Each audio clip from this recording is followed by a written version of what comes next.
Hello viewers, আমি প্রকাশ Saha digital English বাংলায় আপনাদের সবাইকে স্বাগত। আজকে আমি আলোচনা করব রাইটিং স্কিল নিয়ে। এর আগে আমরা রাইটিং স্কিল নিয়ে আলোচনা করেছি নোটিশ সম্পর্কে। তো আগের নোটিশটা ছিল শুধুমাত্র মিসিং মিসিং ইনসিডেন্টের ওপরে আমরা সেই নোটিশটা লিখতে পারবো, কিন্তু আজকের যে নোটিশটা শিখব সেটা হচ্ছে কোনো প্রোগ্রাম বিষয়ক নোটিশ। তো নোটিশ লিখতে গেলে প্রথমেই আমাদেরকে খাতার মাঝখানে ক্যাপিটাল লেটারে লিখব নোটিশ, তারপরে বাম দিকে লিখব একটা নাম্বার, তারপরে মিডিলে লিখব একটা বা মধ্যখানে লিখব একটা বিষয়বস্তু, অর্থাৎ যে বিষয়ের উপরে আমাদের নোটিশটা দেওয়া হচ্ছে। সাপোজ মনে করো যে নেতাজি জয়ন্তী, তাহলে আমরা এখানে লিখব নেতাজি জয়ন্তী। তারপরে একটা ডেট দেবো, মানে যেই ডেটটাতে নোটিশটা আমরা লিখব। অর্থাৎ নোটিশ আমরা সবসময় আগেই লিখে থাকবো, 6 দিন বা 5 দিন আগে থেকে নোটিশটা লেখা হয়, যে একবারে যেই দিনটাতে মানে অনুষ্ঠানটা আয়োজিত হবে সেই দিনে লেখা হয় না অবশ্যই, আশা করি। তো সবসময় অনুষ্ঠানের 5-7 দিন আগেই নোটিশটা লেখা হয়। এরপরে চলে আসছি স্টার্টিং। তো স্টার্টিংয়ের দেখো যেই সেন্টেন্সটা দিয়ে শুরু হয়েছে ঠিক আগের সেই সেন্টেন্সটাই ছিল, the students are hereby inform, এটা দিয়েই শুরু করছি আমি। তারপরে দেখো that our school is going to organise, তারপরে বলেছে অনুষ্ঠানের নাম বাংলাতে। তাহলে দেখো এখানে যে বাংলাতে অনুষ্ঠানের নাম বলা হয়েছে, তাহলে এখানে যে অনুষ্ঠান সম্পর্কে বলা হবে, সাপোজ মনে করো নেতাজি জয়ন্তী, তাহলে এখানে নেতাজি জয়ন্তী বসাবো। তারপরে দেখো বলেছে the program will be held on, একটা তারিখ হবে, তারপরে অ্যাড বলে একটা সময় হবে, তারপরে ইন আওয়ার স্কুল গ্রাউন্ড বা কমন রুম। তাহলে এখানে দেখো তারিখ, তাহলে এই তারিখটা কখন দেবো, যেই দিন নোটিশ লিখছি তার সেই তারিখটা কিন্তু বসাবো না, এখানে বসাবো সেই তারিখটা যেই তারিখে বা যেই ডেটে আমাদের অনুষ্ঠানটা হবে সেই ডেটে। সময় দেবো কি, যেই সময় অনুষ্ঠানটি শুরু হবে, অর্থাৎ 10টার দিকে বা 11টার দিকে বা 1:30টার দিকে এরকম। তারপর অনুষ্ঠানটা আমাদের কোথায় হবে, স্কুল গ্রাউন্ডে না কমন রুমে। যদি ছোট অনুষ্ঠান হয় তাহলে কমন রুম, আর যদি বড় অনুষ্ঠান হয় তাহলে অবশ্যই স্কুল গ্রাউন্ড। তারপরে দেখো the various program has been arranged like, তারপর বলেছে দেখো ছোট ছোট অনুষ্ঠান, এটা আবার কি, তাই তো তোমরা ভাবছো, কিন্তু এটা খুবই সহজ জিনিস। দেখো ছোট ছোট প্রোগ্রাম বলতেই বোঝায় যে কোনো অনুষ্ঠান যখন শুরু হয় তখন সেটা শুরু হয় রবীন্দ্রসঙ্গীত দিয়ে বা জাতীয় সঙ্গীত দিয়ে এরকম।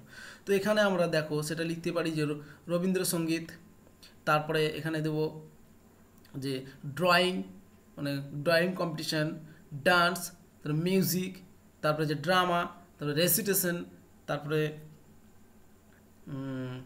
এই ধরনের জিনিসগুলো আমাদেরকে দিতে হবে। তাহলে আশা করি তোমরা সবই বুঝতে পারছো যে ছোটো ছোটো অনুষ্ঠানগুলো কী।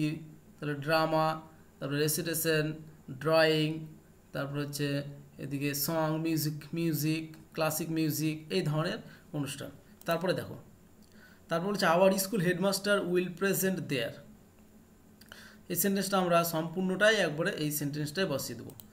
তারপরে দেখো the students who are willing to participate in it they can submit their name to their class teacher within 5 days of the notice. তাহলে কী বলছে, যেখানে যে নোটিশটা দেওয়া হয়েছে সেটার 5 দিনের মধ্যে যারা যারা ইচ্ছুক ছাত্রছাত্রী তারা অবশ্যই তাদের ক্লাস টিচারের কাছে নাম জমা দিবে। তাহলে এই অনুষ্ঠানটাতে যারা অংশগ্রহণ করতে ইচ্ছুক তাদেরকে, তো এই সেন্টেন্সটা আমরা পুরোটাই আবার বসাতে পারবো, সম্পূর্ণটাই এখান থেকে বসিয়ে দেবো। তারপরে দেখো যে the students and teachers are requested to be present there, এটাও আমরা বসিয়ে দেবো পুরোটা। তারপরে দেখো কনক্লুশন যেটা আসছে, যেটা শেষ স্ট্যান্ডাটা যেটা বসাবো আমরা স্ট্যান্ডাতে, সেটা হচ্ছে দেখো I hope you will cooperate with us, your cooperation will make a grand success to this program, students may contact the undersigned for further details if required. তাহলে এই প্যাসেজটার অর্থাৎ এই প্যারাটার যে সেন্টেন্সগুলো আছে সম্পূর্ণটাই আমরা হুবহু বসাতে পারবো। তাহলে এখান থেকে আমরা যেটা দেখতে পাচ্ছি, এরপরে আমরা যেটা করব সেটা হচ্ছে দেখো যে নিচে ঠিক আগের নোটিশটার মতনই কাউন্টার সাইন দিয়ে এসডি হেড স্যারের সিগনেচার, তারপরে এবিসি স্কুল, তারপরে চলে আসছে ডান দিকে দেখো সিগনেচার উইথ ডেট একটা নির্দিষ্ট তারিখ সহ একটা সিগনেচার হবে, সেই সিগনেচার হবে সেক্রেটারির। আর এখানে স্কুলের নাম যদি তোমার দেওয়ার ইচ্ছা হয় তাহলে দিবে, নাহলে এবিসি স্কুল নাম দিবে। এবার আমরা পুরো নোটিশটাকে একবার দেখব, পুরো নোটিশটা দেখো এবার। তাহলে পুরো নোটিশটা যেরকম আসলো যে প্রথমে নোটিশ, তারপরে নাম্বার, তারপরে হচ্ছে যে টপিক উপরে অর্থাৎ যে বিষয়ের উপরে নোটিশ দিতে হবে সেই বিষয়ের উপরে একটা সাবজেক্ট বানাতে হবে আমাদের। তারপরে আসছে ডেট, তারপরে চলে আসে পুরো বডিটা, এবং এই বডিটা হচ্ছে সম্পূর্ণ কিছু কিছু মাত্র কয়েকটা জায়গায় আমরা শুধু পরিবর্তন করব। এবং তোমরা এই নোটিশটাকে আরও উন্নত করতে পারবে, এবং এই নোটিশটা তোমরা ইউজ করতে পারবে এইভাবে যে মনে করো এখানে একটা চিফ গেস্ট দিলে, তাহলে চিফ গেস্ট যদি আসে তাহলে এখানে একটা এক্সট্রা সেন্টেন্স ভরতে পারো তোমরা যে our DM, our chief guest, special chief guest DM will be present there, এভাবে করে তোমরা করতে পারো। তারপরে এই নোটিশটা থেকে শুধুমাত্র অনুষ্ঠান বিষয়ক নোটিশগুলো তোমরা লিখতে পারবে। এবং অনুষ্ঠান বিষয়ের নোটিশগুলো যেগুলো হয় সেগুলো হচ্ছে যে ক্ষেত্রে সবগুলোর ক্ষেত্রে কিন্তু একটু অসুবিধাই হবে, কিছু কিছু তোমাদের সেন্টেন্স পরিবর্তন করতে হতে পারে। কিন্তু যদি তুমি একটাও নোটিশ না পারো এবং তোমার যদি নোটিশ না ভালো লাগে, আমি বলবো তোমাদেরকে যে এই নোটিশটাই শুধু তোমরা মুখস্থ করো, এবং এই নোটিশটা মুখস্থ করার পর তোমরা দেখবে যে কোনো অনুষ্ঠান বিষয়ক নোটিশের সাথে তুমি ফরম্যাটে ফেলে দাও, এই ফরম্যাটটা ইউজ করো, তাহলে দেখবে যে তুমি যদি নোটিশটাতে 8 নম্বর থাকে তাহলে অন্তত পক্ষে তোমাকে 4 দিয়েছে, তাহলে দেখো তুমি এমনিতেই নাম্বারটা ছেড়ে আসতে, তো এই নোটিশটা মুখস্থ করার পর তুমি দেখো 4 নম্বর তোমার পকেটে আসলো। তাহলে এখান থেকে তুমি দেখো কোনো রকম নাম্বার ছেড়েই দিচ্ছিলে, কিন্তু এই নোটিশটার জন্য তুমি কিছুটা নাম্বার পেয়ে যাচ্ছ।